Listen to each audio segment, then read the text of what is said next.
Breaking news చూస్తున్నాం. Hyderabad Mokila PS లో విచారణకు హాజరయ్యారు బీఆర్ఎస్ మాజీ ఎమ్మెల్యే జీవన్ రెడ్డి.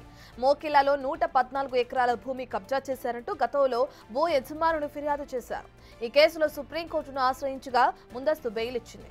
అయితే పోలీసుల విచారణకు హాజరు కావాల్సిందేనని స్పష్టం చేసింది. సుప్రీంకోర్టు ఆదేశాలతో ఇవాళ విచారణకు హాజరయ్యారు జీవన్ రెడ్డి.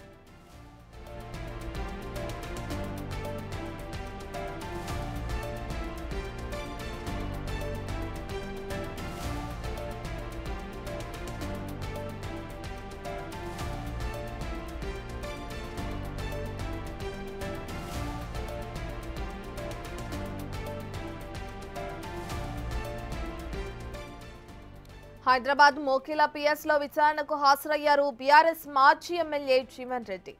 మోకిలాలో 114 ఎకరాల భూమి కబ్జా చేశారంటూ గతంలో భూ యజమానులు ఫిర్యాదు చేశారు. ఇక ఆ కేసుకు సంబంధించి సుప్రీంకోర్టును ఆశ్రయించగా ముందస్తు బెయిల్ అయితే ఇచ్చింది. అయితే పోలీసుల విచారణకు హాజరు కావాల్సిందేనని స్పష్టం చేసింది.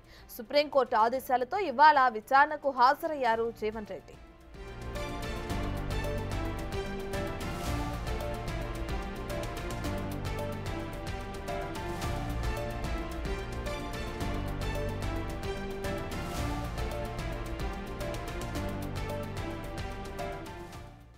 జీవన్ రెడ్డి విచారణకు సంబంధించిన పూర్తి డీటెయిల్స్ అందించడానికి మా ప్రతినిధి రాణా అందుబాటులో ఉన్నారు. రైట్ రాణా, విచారణ ఏ విధంగా కొనసాగుతుంది? జీవన్ రెడ్డి ఎప్పుడు పిఎస్ కి రావడం జరిగింది? నియర్ టు శంకర్పల్లి దగ్గర మోకిలా పోలీస్ స్టేషన్ పరిధిలో ఉన్నటువంటి చైతన్య రిసార్ట్స్ చెందినటువంటి దాదాపు 114 ఎకరాల ల్యాండ్ కబ్జా కేసులో మాజీ ఎమ్మెల్యే జీవన్ రెడ్డి పైన అనేక ఆరోపణలు వచ్చాయి. ఇప్పటికే మోకిలా పోలీస్ స్టేషన్ లో కూడా అతని పైన కేసులు కూడా నమోదయ్యాయి. దాంతో పాటు ఓనర్ అయినటువంటి సామా దామోదర్ రెడ్డిని కూడా అతను గాయపరిచినట్టుగా, తన మనుషులతో కూడా అతను బెదిరించినట్టుగా, అక్కడ ఉన్నటువంటి ప్లాట్స్ కొనుక్కున్నటువంటి వ్యక్తులు ఎవరైతే ఉన్నారో ఆ వ్యక్తులను కూడా లోపలికి రానియకుండా కూడా ఇన్ని సంవత్సరాలు తన ఆధీనంలో పెట్టుకుని అక్రమంగా కూడా అతను దీన్ని అనుభవిస్తున్నాడు. పైగా చైతన్య రిసార్ట్ అంతా కూడా పూర్తిగా ఆ పేరును కూడా తీసేసి తన పేరు మీద, జీవన్ రెడ్డి పేరు మీద, వాళ్ళ వైఫ్ పేరు మీద కూడా రాసుకున్నాడు. పైగా అతనికి అగ్రిమెంట్ రాసుకున్నటువంటి ల్యాండ్ వేరు, కానీ ఆయన పూర్తిగా తన ఆధీనంలో తీసుకున్నటువంటి ల్యాండ్ వేరు అంటూ కూడా సామా దామోదర్ రెడ్డి గతంలో మోకిలా పోలీస్ స్టేషన్ లో అతను కంప్లైంట్ కూడా ఇచ్చాడు. కంప్లైంట్ ఇచ్చిన తర్వాత పోలీసులు కూడా కేసులు నమోదు చేశారు. నమోదు చేసిన తర్వాత అతను అరెస్ట్ తథ్యం అనుకున్నటువంటి సమయంలో ఏకంగా అప్పట్లో అతను హైకోర్టుని ఆశ్రయించారు. హైకోర్టులో అతనికి చుక్కెదురైన తర్వాత ఏకంగా సుప్రీంకోర్టుకు కూడా వెళ్లారు. సుప్రీంకోర్టుకు వెళ్ళిన తర్వాత పోలీసులు పిలిస్తే ఖచ్చితంగా విచారణకి హాజరు కావడానికి మీకు ఉన్నటువంటి సమస్య ఏంటంటూ కూడా అతను ప్రశ్నించడము, దాంతో పాటు ఖచ్చితంగా ఈ యొక్క విచారణని మీరు ఎదుర్కోవాలంటూ కూడా ఆదేశాలు ఇవ్వడంతో ఇవాళ జీవన్ రెడ్డి దాదాపు కాసేపటి ముందు మోకిలా పోలీస్ స్టేషన్ కి చేరుకున్నారు.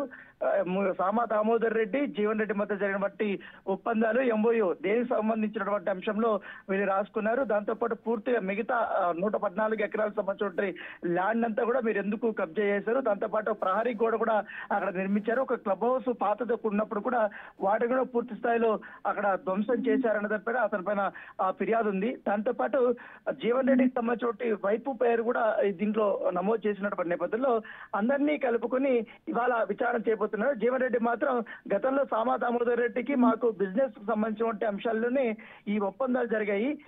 ఈ చైతన్య రిసార్ట్స్ గతంలో ఆయన పేరు మీద ఉంది, కానీ ఆయన నా పేరు మీద రాశాడు, ఆయనకి వేరే ఒక ల్యాండ్ కూడా నేను అప్పచెప్పాననేసి కూడా అతను చెప్పినట్టుగా మనకు సమాచారం వస్తుంది. అయితే సామా దామోదర్ రెడ్డి మాత్రం మేము ఇక్కడ కొన్ని కోట్ల రూపాయలకు సంబంధించినటువంటి ల్యాండ్ ని డెవలప్మెంట్ పేరుతో అతనికి కొంత భాగం ఇచ్చాం, కాకపోతే ఆయన ఆ భాగం కాకుండా ఆనుకొని ఇప్పటికే నేను ప్లాట్స్ అమ్మేశాను. చాలా వరకు కూడా వాళ్ళకి చెందినటువంటి భూమిని కూడా అతను తన ఆధీనంలో తీసుకొని ఏకంగా ఓనర్ నన్ను కూడా లోపలికి రానియకుండా ఇన్ని రోజుల పాటు నన్ను బెదిరించాడు. బీఆర్ఎస్ అధికారంలో ఉన్నప్పుడు అనేక రకాలుగా కూడా ఇటు హరీష్ రావు దగ్గరికి వెళ్ళాం, కేటీఆర్ దగ్గరికి వెళ్ళాం, ఇటు కవిత దగ్గరికి వెళ్ళాం, అందరి దగ్గరికి వెళ్ళినా కూడా పంచాయతీ అయితే తెగలేదు. కానీ అందరూ కూడా నన్నే అక్యూజ్డ్ చేసే విధంగా కూడా వాళ్ళు ప్రవర్తించారు. నా సమస్య అనేది ఇప్పటి వరకు తీర్చలేదంటూ కూడా సామా దామోదర్ రెడ్డి కొత్త ప్రభుత్వం వచ్చిన తర్వాత, అంటే కాంగ్రెస్ ప్రభుత్వం ఏర్పడిన తర్వాత ఆయన పోలీసులని ఆశ్రయించారు. వెంటనే కూడా కేసు నమోదు చేసిన తర్వాత ఇన్వెస్టిగేషన్ కూడా చేసినప్పుడు నేపథ్యం, ఎందుకంటే అన్ని డాక్యుమెంట్స్ కూడా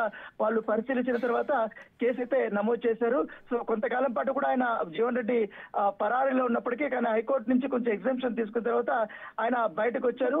సో తర్వాత ఈ యొక్క అరెస్ట్ అనేది తప్పదని నేపథ్యంలో సుప్రీంకోర్టుకి వెళ్ళారు. ఇప్పుడు ఏకంగా సుప్రీంకోర్టులో కూడా చిక్కు ఎదురు కావడంతో ఇక్కడ ఈ రోజు మోకిలా పోలీస్ స్టేషన్ ముందు హాజరైనటువంటి నేపథ్యం కనపడుతుంది. సో జీవన్ రెడ్డికి సంబంధించినటువంటి అన్ని డాక్యుమెంట్స్, ఎన్ని రోజుల పాటు కూడా అతను ఎంతవరకు ల్యాండ్ ని కబ్జా చేశాడు, ఆ కబ్జా చేసిన ల్యాండ్ ని ఎవరెవరికి అప్పచెప్పాలని చూశాడని తరపు కూడా పూర్తిగా పోలీసులు అయితే విచారణ చేస్తున్నారు. Right, thank you Rana.